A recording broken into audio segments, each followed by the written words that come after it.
So, hello, everybody. Welcome to the Chakra Way Meditation Podcast. So, today I am joined by Susan Hensley, and this is going to be a really lovely kind of complementary and very interesting conversation to a lot of the other conversations that I've had.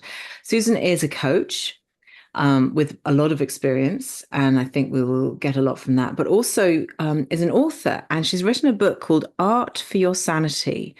So it's all about the journaling, but using art as the tool rather than just writing words. And this appeals to me greatly. As a doodler, I love this idea. So welcome, Susan, and thank you for joining me.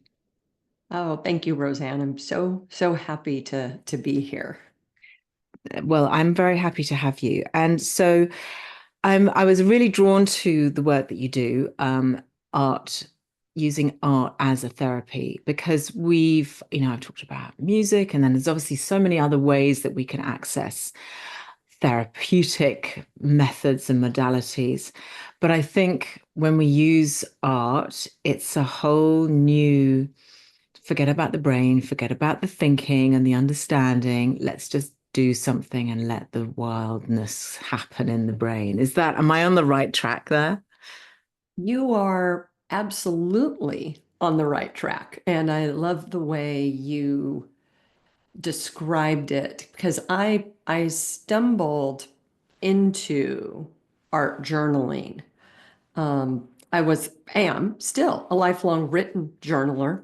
I have a Hmm. whole first career in journalism. I enjoy writing. I find journaling, just like meditation, is just part of my morning. It's part of my routine. It's who I am. Mm. And because of the coaching and the career I've had, I've felt blessed. I've had all these tools, if you will, to help me stay aligned, get through difficult times, right? All the Yeah, we stuff all that, need those. Yes. yes, that happens to us. And quite honestly, I stumbled into art journaling.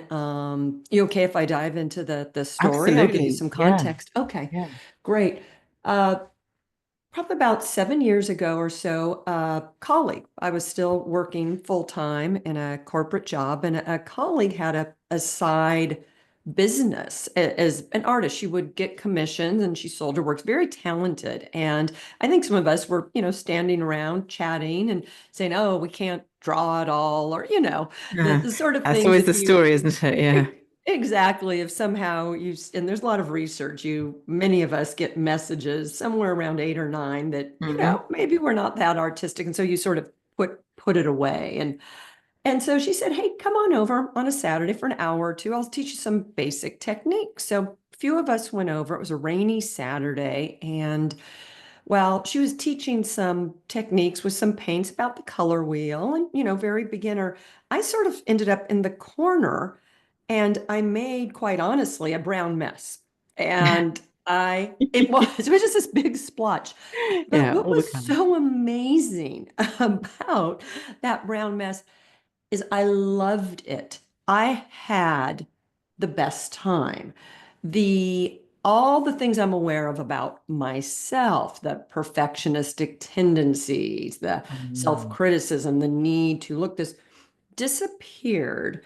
And I got so curious because I had so much fun. I just sat there playing. I mean, really, others created some stuff. And the reason I ended up with the brown mess, I've since found out, is I was impatient. So I got all my colors mixed, and it did not matter. The fact that I was impatient. So I took my soggy piece of paper home. I drove it home very carefully, and I actually hung it on the refrigerator. And my husband and son, came down and looked at this and there said, okay.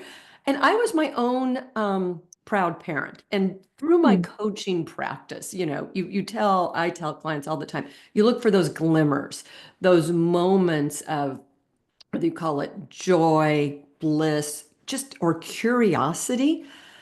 And I really had one playing with this art. So I got more curious and I would start to doodle. We still had the crayons, the very inexpensive things that kids play with where I had sort of stopped, if you will, my creative output and journey. And so I just started playing a few minutes every day. Lots of times as I'd be in the kitchen, it would be there. If I was, you hear the story about waiting for water to boil. Yes. I would, instead of scrolling maybe on my phone, I would doodle. And then over years, what happened is it really started to become a practice. It never took a lot of time, but I recognized I started to see patterns. I recognized I was tapping into my inner wisdom. I started to receive messages. It helped me process really difficult emotions differently than my written journal did. And Mm.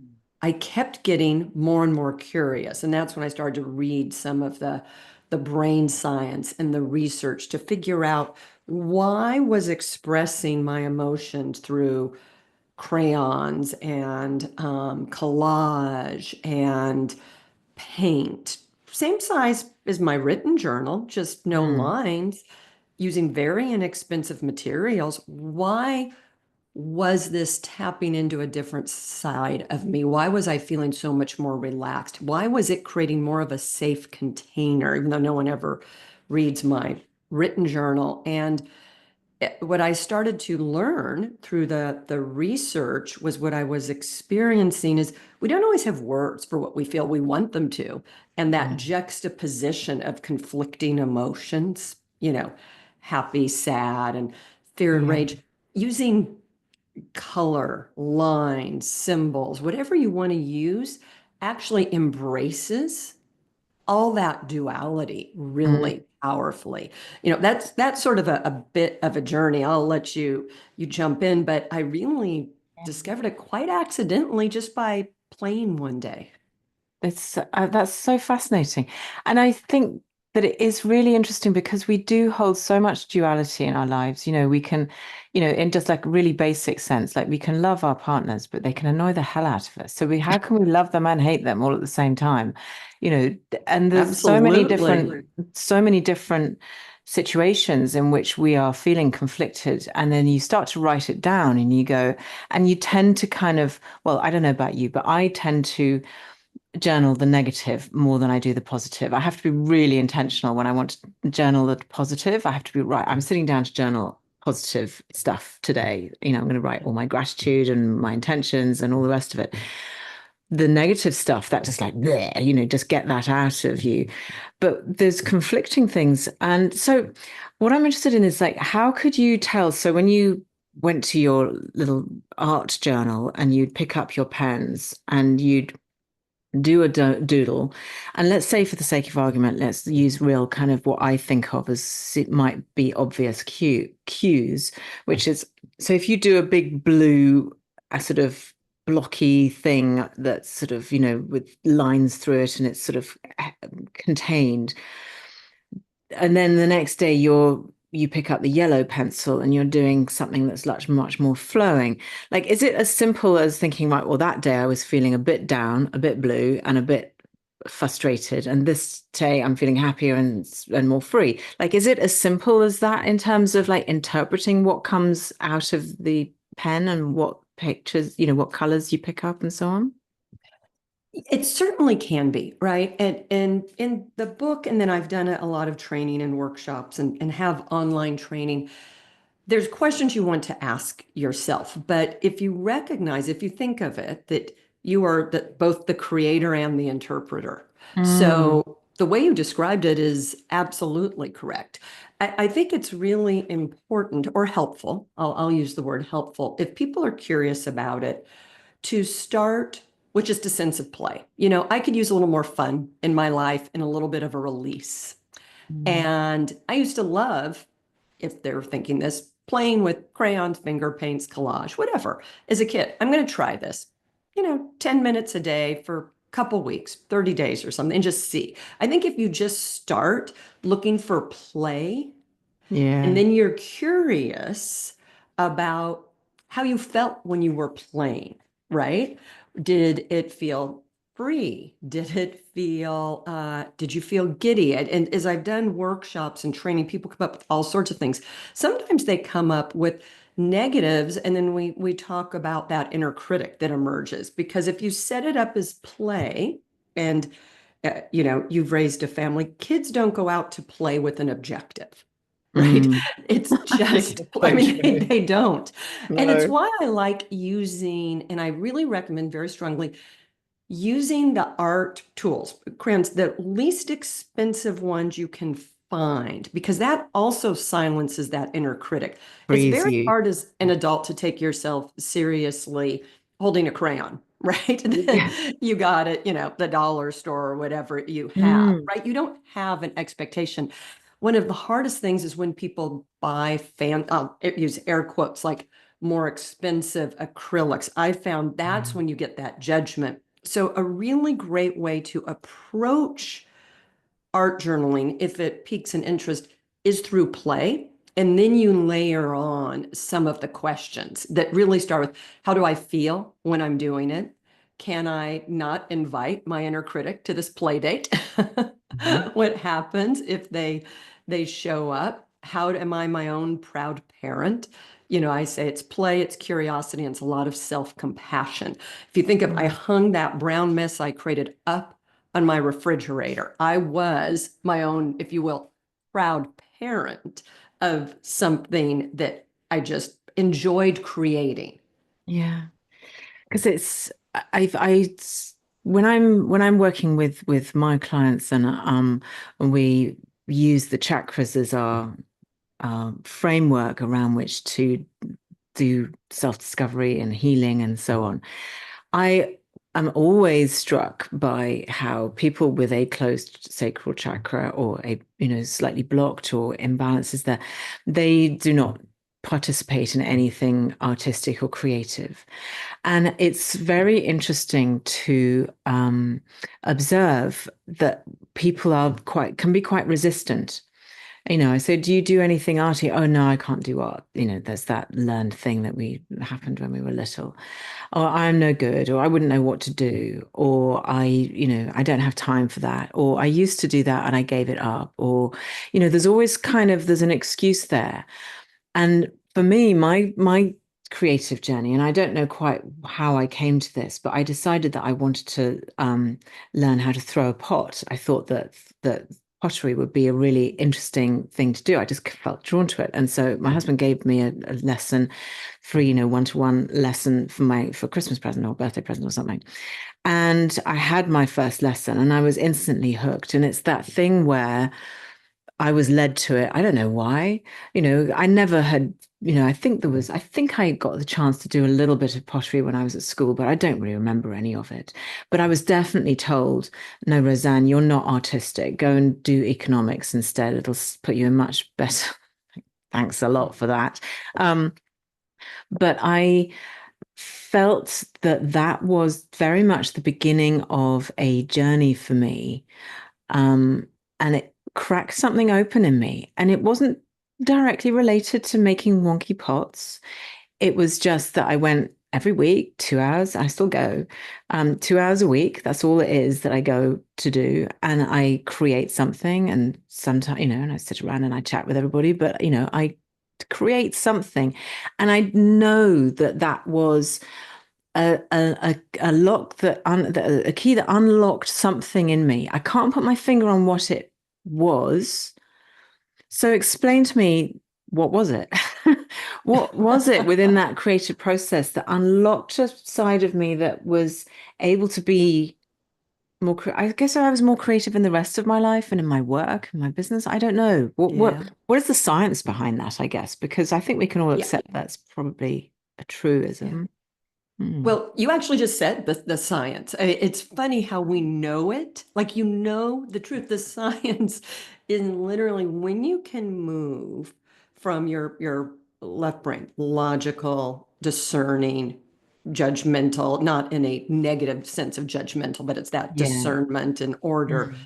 into the right, which is intuitive and flow. It opens up that space of creativity and curiosity that carries over then to everywhere else in your life. So I mean, you truly said it because you experienced it. It started to be an unlock. And I love that you felt it through pottery because I talk about art journaling because you can do it very, very easily. You can start with doodling, right? You can start with a pencil, pen, and a piece of scrap paper, right? Mm, I want to make this as low barrier as possible for people to at least explore and see if they get an unlock. But yes, it could be pottery, it could be music, it could be dance, any of, if you think those creative pursuits where we can enter some of that flow state, yeah. and where we're a little bit more merged, where we're both present and a little bit the observer, or we put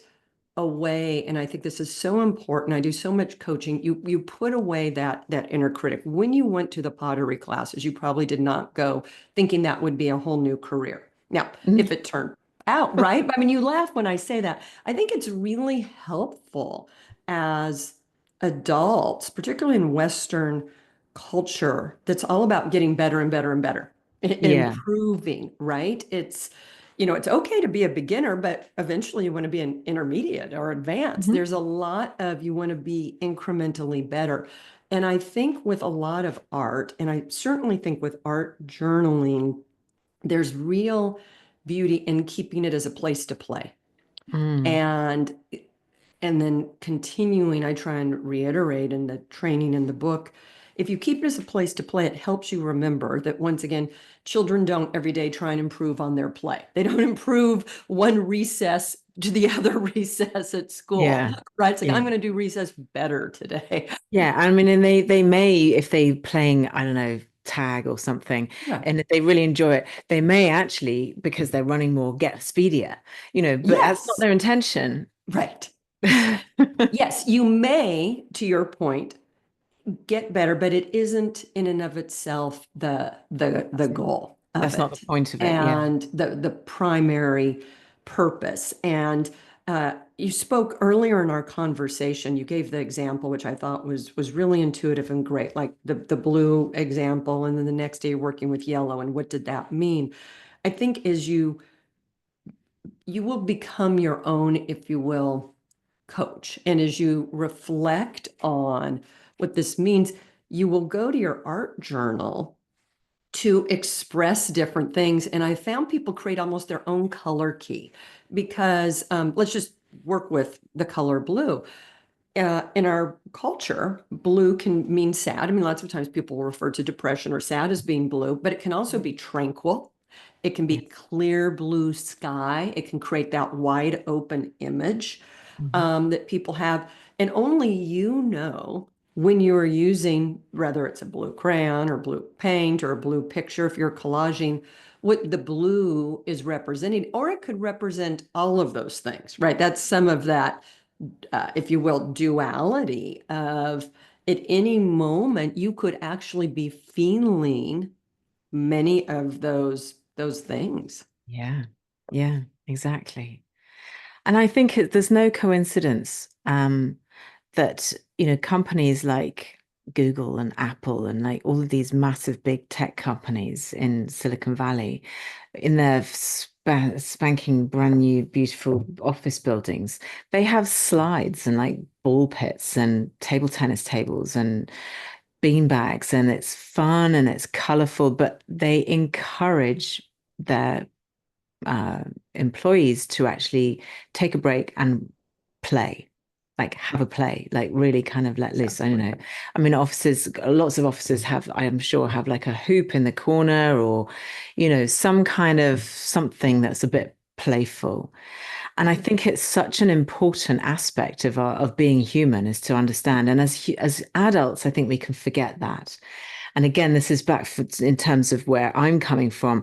Like it's freeing up that sacral energy, and within the sacral energy is lives our creativity, but it also lives our emotions live there too.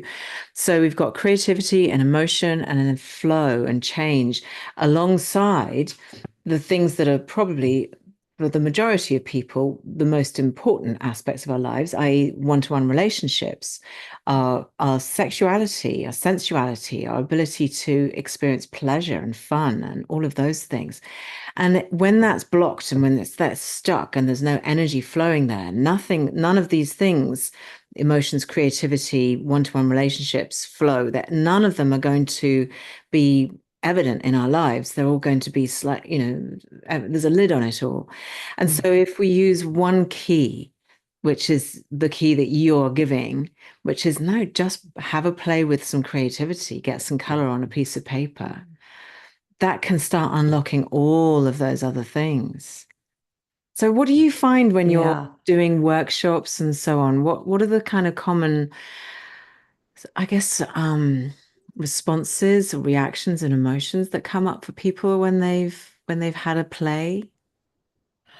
Yeah, it's interesting to see the range of responses. I've done workshops at a few different settings. I've done a few at like wellness resorts, and I've done some in corporations. In the middle, Mm. I was like the after lunch speaker of a strategic planning session. And so to juxtapose those two settings, one, people are very open and it's about Mhm. wellness. And Yeah.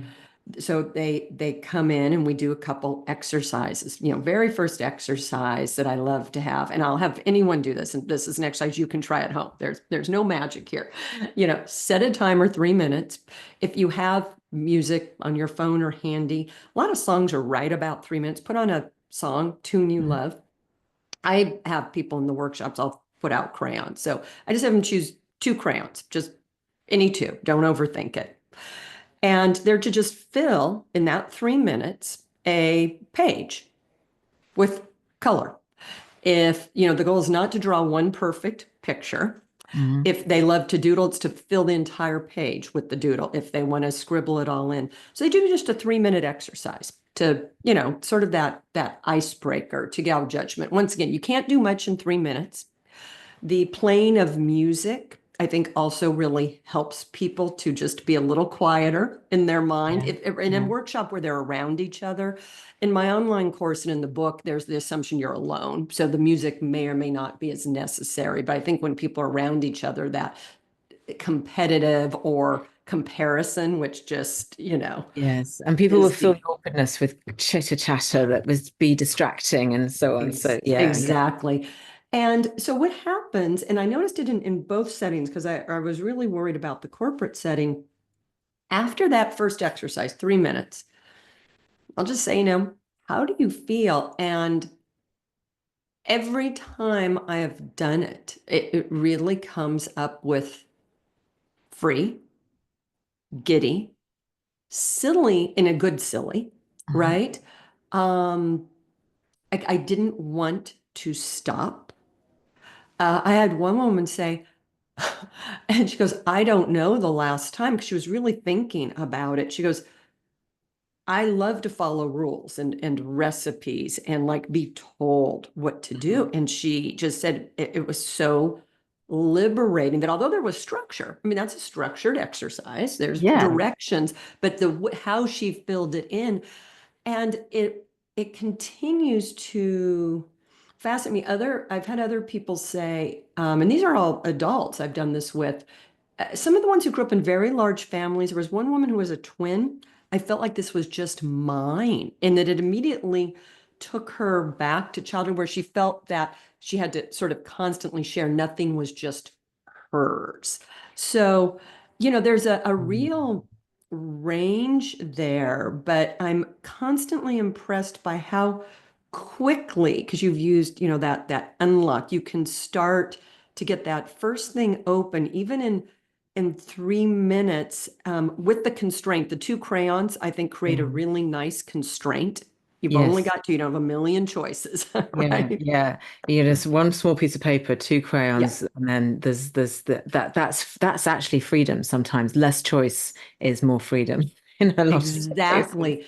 And I think people that actually helps people. It lowers that judgment, and I think it moves them very quickly into into play. And then as I see the audiences, or as I've gotten feedback, and I'm sure you see this in work, you start to see the face start to relax, Mhm. where, you started, particularly in the corporate ones, and people looked a little bit more focused and, on point, maybe a little tense. You start to see, some softening, some relaxation, some opening, if you will.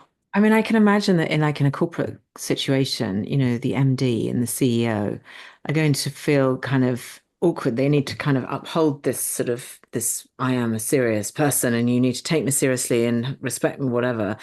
And then they've drawn something because, they've been in corporate world for 30 years and they haven't done anything much creative. I can imagine that's quite it brings down some barriers. I mean, do you then all share, or do you find that people share No. what they've done? Because there's like trying So to, some naturally share. that's what I'm trying to work out. Is like, I could get two colors and scribble on my paper, and then I'll have some kind of judgment about it, whether either, oh, that's a really nice pattern or a nice colors, or it's like, oh, that's pretty, well, just chuck that in the bin. That's a waste of, not a waste of space, but it's not, I will have a judgment about it. So how do you stop people from doing this freeing exercise and then judging it Yeah. and So judging you? that's that third component, right? I talk about play. We go to curiosity, which is the how did you feel? What came up? So we spend some time in curiosity, and then it's self-compassion. I really, uh, in the book, in the online course, and I did it that day with the brown mess hanging up.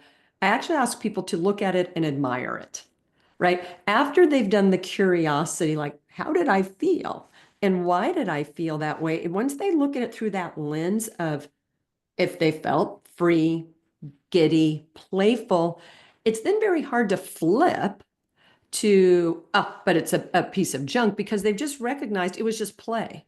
And so Mm, but I do ask, yeah. and I work really hard, like I said, in the workbook for the trainings and in the book, about upping that self-compassion and admiring it. I ask people to be their own, if you will, proud parent, proud Mm, teacher. mm. And so they don't need to hang it on the refrigerator, and if they're going to keep an art journal, but to just admire it and thank themselves for 3 minutes, right? It's almost that dialogue of reinforcing the wow, thank you for taking the 3 minutes. I love this. Yeah. Look what I actually did in 3 minutes with only two choices, right? So you have to sort Yeah. of remember that. And I think that's a really important practice, because I think self-compassion, if you think of what you're really trying, or what I'm really trying to get at in my coaching practice and through the book and the training, it is self-compassion. And it's a little bit of play, some curiosity, which is observing ourselves and Mhm. creating some distance between what we're feeling versus we're not our feeling, just it passes. And then that self-compassion. So I find through art journaling, it's a really effective way to layer several great tools of just personal development and even professional development. Mm. So you've said clearly self-compassion and also the very active practice of not judging yourself. Now, those two things are hugely beneficial, and we all need to do that. What are the other benefits that you see from journaling in an art-based way? What are the other? So if someone goes, oh, I really like the idea of that, but I'd be much better off, wouldn't I be better off reading a book or meditating or, what, or writing down my emotions, and journaling in the traditional way. So what is it that this, I mean, I kind of think I already know the answer because it's so, and I don't know why it's not like out there to everybody. This is why I love this Mhm. book. Um, what are the real benefits that you can sell people on this with? If they're like, Sure. Um, well, I obviously think there's a lot. One thing I want to jump in and say, if a person only has 10 minutes, and if they were ever to make a choice of, do I written journal or art journal, I would actually suggest journal, but use crayons and just go for words or symbols. You Mm. can really do some combining. I mentioned at the beginning of our talk, I do both, but it's interesting or interesting. I find it interesting because it works for me and people Yeah, need to do what works for them. of And course. collage, I do use words sometimes, and I will try and find the right word in color. So it's not that words aren't allowed. Really, whatever feels good is allowed, but adding color or collage or just paint, I think helps a person process faster eventually. And then over time, who I have found the book to be most impactful for are people going through life transitions, because life transitions by their nature have us feeling shaky and uncertain. Mm. And using a creative outlet that, if you choose to during this period, can help. You will start to see some messages emerge through symbols that you understand. It's not that I got a direct message that it's time to quit your job and write a book, but I had a lot of imagery of people standing at cliffs, of windy roads. And after a while, I recognized, yes, I was in a transition. I didn't fully know it. It was time to do something else with my life. Other people see lots of plants or growth or trees. So the why to your question is, I find it most powerful for people who are in some sort of life transition. You can absolutely use words. The other thing, if a person loves written journaling, that's very powerful, and I don't know how many folks watch versus not, is get yourself, they're not expensive, these little gel pens. I just grabbed, I have them here. So versus just using black or blue ink anymore, I go around with colored pens just on my desk. I have a purple and sort of more Mm. of a robin's egg blue. I'll sometimes journal every other line in different colors. If you're No. not sure you want to doodle, you can add. So there's a really interesting combination, where we all have struggles in this life, but we all find intuition and our inner wisdom in different ways. So I try and give people uh, a path through the book and the training if they want to play with art. But there's lots of ways to integrate some color and creativity into maybe some other practices where you're just tweaking it a little bit. Mm. Yeah, I love that. And here I've got a green pen. Yeah, I've got mine. Okay, see. Yeah. I like reader writing with a green pen. And then I've got a purple pen and my Yeah. favorite, which has run out, is my pink pen. That's, yeah, Yes, I that's know that I'm, exactly it. yeah, because I'm a pink girl. And do you know what the really funny thing is? That every time, all this while, whilst we've been talking about these crayons and in my mind's eye, my image of what people were doing or drawing was all like blocks of color, just like random abstract kind of blocks of color and stuff. And then, but of course, like if someone gave me a piece of pen and said, here you go, draw something, I would probably end up drawing a flower or Yeah. something. So, of course, there's things that come up that will tell you. So, yeah, like you say, the other thing that I find really interesting is whenever I do doodle, and I do doodle quite a lot because I'm sitting here with my pen and I'm talking to people and I'm just sort of, and because I sit with a lined book, I end up drawing like little blocks and then little crosses in the blocks and zigzags and I always thought that that was you could interpret that as being, oh, I'm shut in. If you're drawing a box, you're kind of closed in or restricted in some way. And I don't know, do you ever assign a kind of a meaning to an abstract symbol or? Yeah, I don't assign it. I ask the question of the person.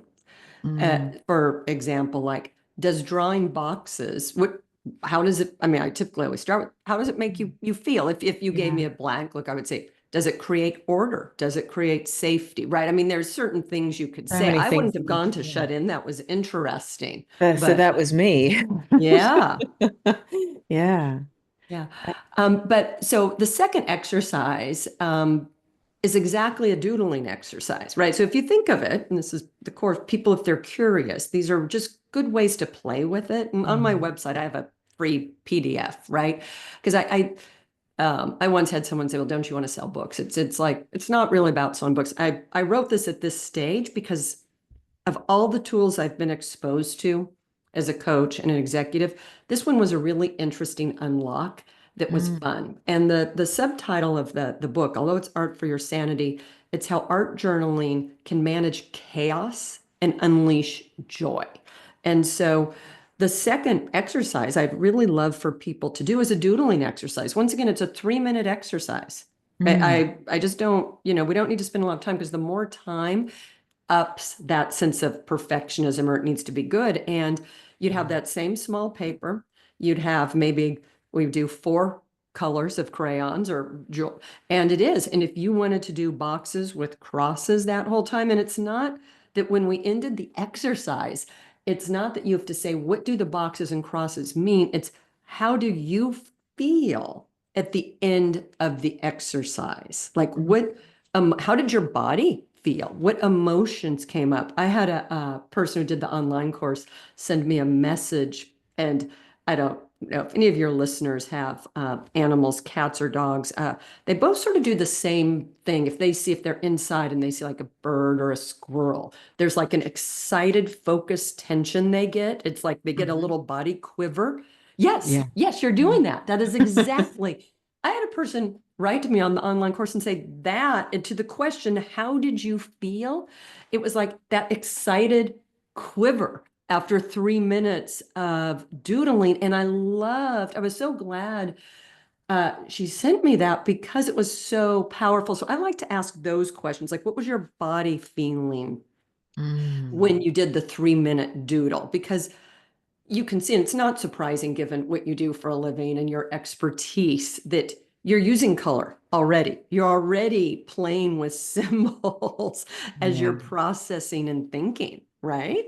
Yeah, yeah, yeah. Yeah. I mean, the other thing that I draw, and this is what, and when I create yet another wonky bowl at pottery, and then I have to decide how I'm going to decorate it, I tend to decorate. I got into drawing mandalas as well, which is I just lose myself in drawing mandalas. I love that. And again, it's that repetitive symbol, no, yeah, but they do have meaning, yet they don't, they're just, yeah. Mhm. So it's so fascinating. So what's in your book? What's in the book for Art for Your Sanity? Is it explanations or is it exercises? What can people find in it?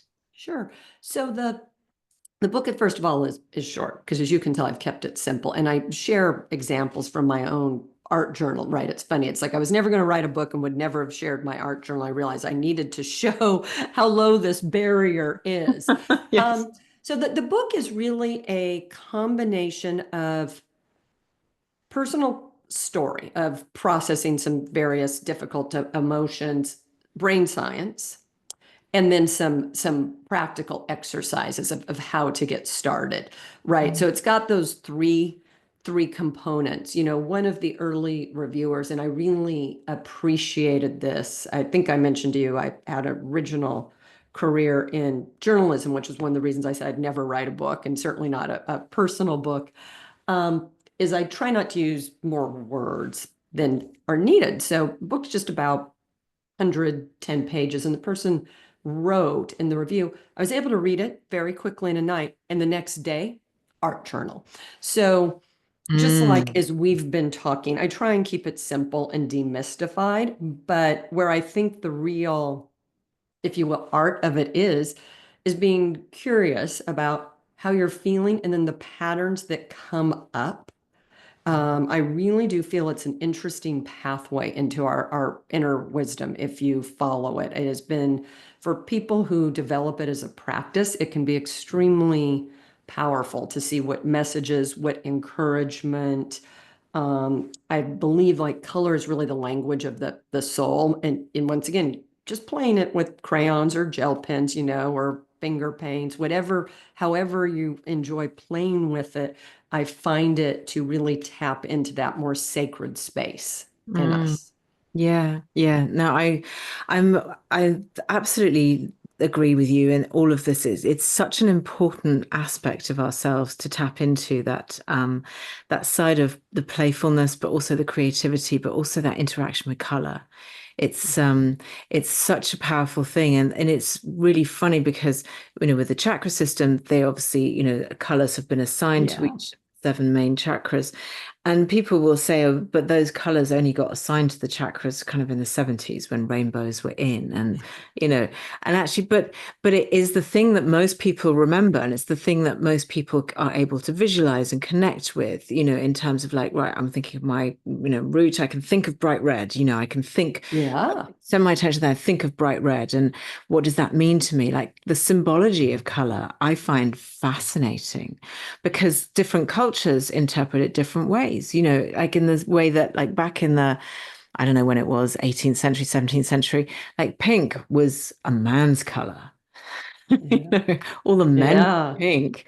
And now suddenly it's a girl color, like, and it represents so much.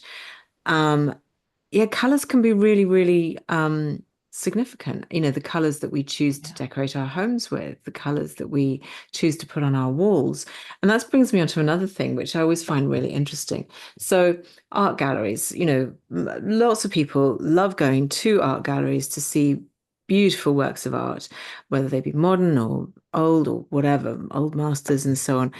But I know, God, where was I recently when I was in an art gallery, humongous art gallery. I was in, it doesn't matter where I was. Um, but I was in this beautiful big art gallery, and I know it was Madrid, and there was lots of modern art there. And there's that thing where you wander around and you can hear people muttering at this kind of just color, and it's just one big color, and they go, God, I could have done that. Like there's so many pieces of art that people go, oh, I could have done that. Like Mark Rothko and his just incredible Yes, colors. I could have done absolutely. that. Why is that worth Yeah. Jackson 150,000 Pollock. Yeah. million? So we have this kind of judgment about art, don't we? Like we look at it, now this is on a gallery wall, so this needs to be really good. It's worth money, so why is it good? And then you sit with yourself and you do something, and then you put the judgment. But I find it interesting that I think the people who go along and say, I could have done that, they're not the ones that are going to pick up a pencil and a crayon and just sort of and have a go and try and do that. But why can't we try and do that? We could probably all try and create our own Mark Rothko if we wanted to. You probably just Yeah. need a couple of pots of house paint and just see what happens.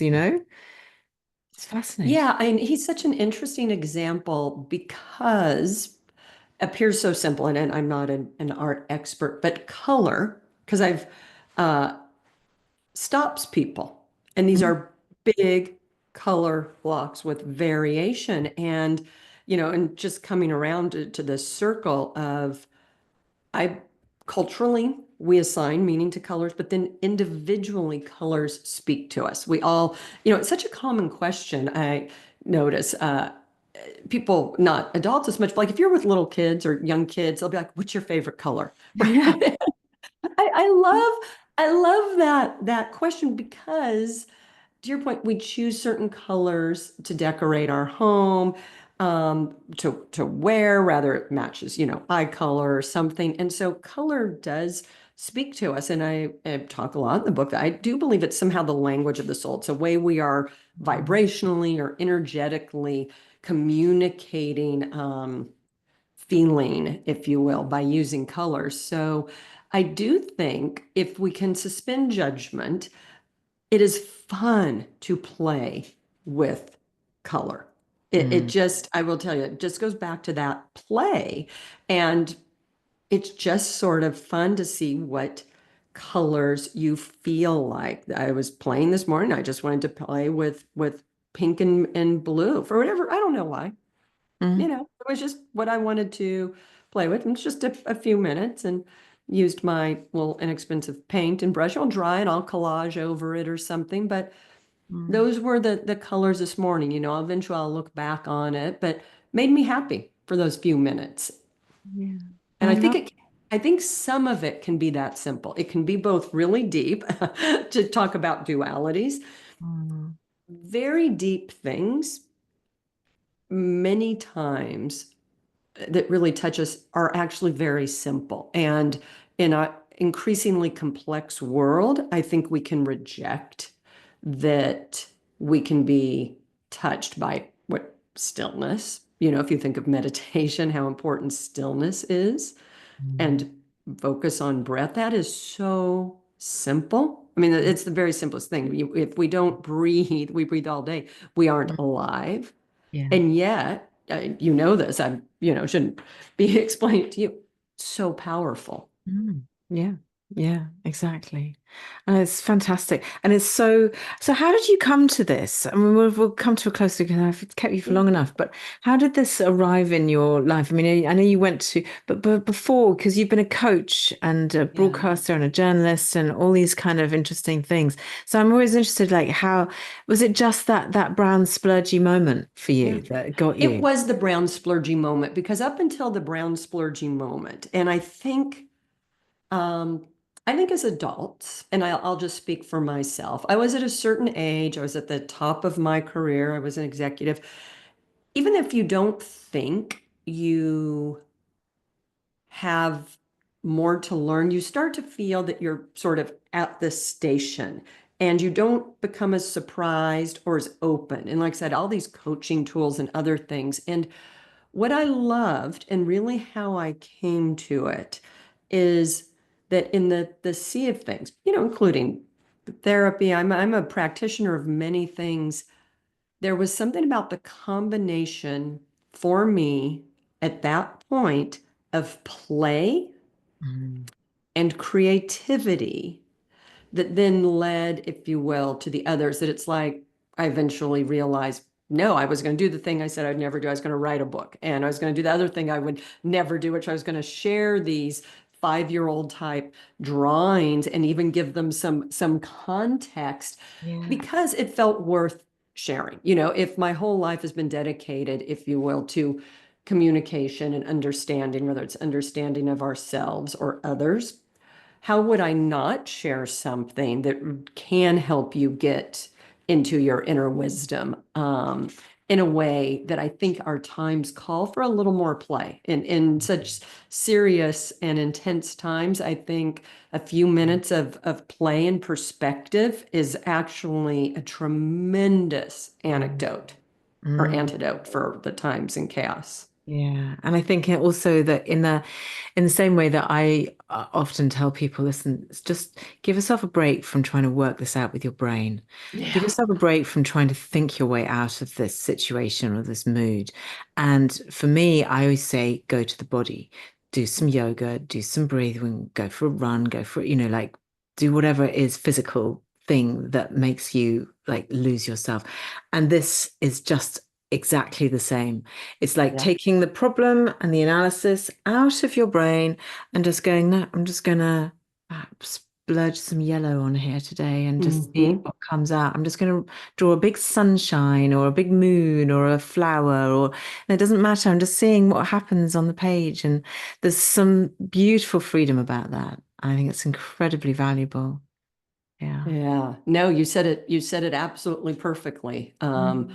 There is a time that the thinking loop, the worrying loop does not serve us. No, it doesn't. Our bodies hold so much wisdom, and and people think that art or drawing is an intellectual. It's not. It's a felt thing, and it's an instinctual thing, and it's the thing that your body can do without engaging your brain too much. Yeah. Especially if you're given some nice parameters like you give. So I love that. Yeah.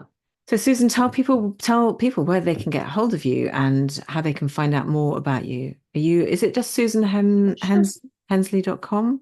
It's just Susan-Hensley. Really, the easiest place is my website. It's susan-hensley.com. Mhm. And the books there, online course, videos, you can contact me. There's just a little contact form. So that's the easiest way. There's the free starter guide, just download it. I tried to give a few just exercises for anyone that's curious because I really do believe for everything's right tool, right time, right level of Mm. openness. But I think if it if it piques person's curiosity, there's some ways to play with it, and I would follow those things. I think playing curiosity can lead us some pretty good places. Yeah. And I think if you're at the beginning of this journey going, I know that I want to open myself up to more and it all feels so big and there's so much information out there and I don't know where to start. This is a really good place to start. Yeah. I think it's a Yeah, you keep it really wonderful simple, gateway into baby step. so much. Yeah. It's been beautiful talking to you, Susan. Thank you so much. Oh, thank you. I thoroughly enjoyed it. Appreciate it so much.